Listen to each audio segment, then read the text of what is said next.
Welcome to Tech Bytes and News, your daily roundup of articles featured in Hacker News. Today, we're diving into a fascinating new Rust library, RealtimeSanitizer, or RT-San for short.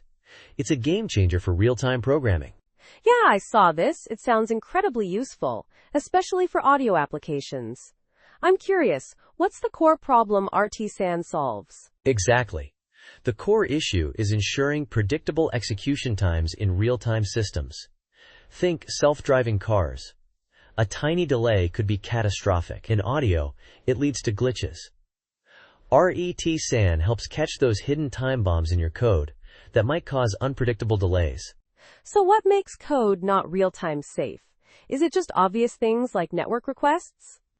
It's not just network requests, although those are definitely out. It's anything that introduces unpredictable delays. File I/O, memory allocation, even mutex locking can be problematic depending on the implementation. Even seemingly innocuous standard library functions can be culprits, as highlighted in that CPP-Con talk.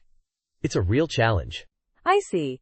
So how does RT-SAN actually work? Is it some kind of magic? Not magic, but pretty clever. It essentially intercepts calls to functions known to be potentially time-consuming, things like malloc, free, threadmute xlock, and system calls. If it detects these calls within a section of code marked as real-time critical, it throws an error. It's a runtime check, not a compile-time one. Interesting. And this is all built into LLVM20, right? So we just need to wait for Rust to catch up? Almost. It will be in LLVM20, but this Rust library provides immediate access, even on stable Rust.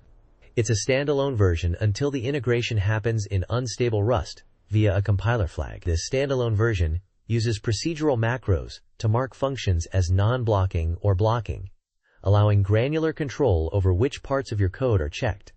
That's a really smart approach. So how easy is it to use? Do I need to rewrite my entire code base? No way!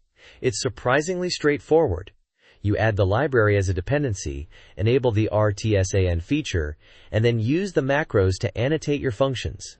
The macros are zero cost when the feature is disabled, so you can leave them in your code even after testing. That's excellent. But what about mutexes? The article mentioned some platform-specific differences. Right, that's a really interesting point. The behavior of mutexes differs between Linux and macOS.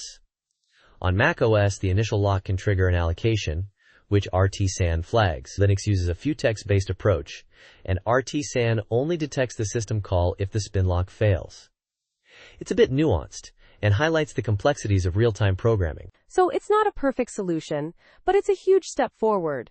What other features are there? Besides non-blocking, there's blocking to mark known non-real-time safe functions, scoped disabler to temporarily disable checks, and nosanitize_realtime to disable checks entirely for a function. Plus, you can customize RT-SAN's behavior with runtime flags.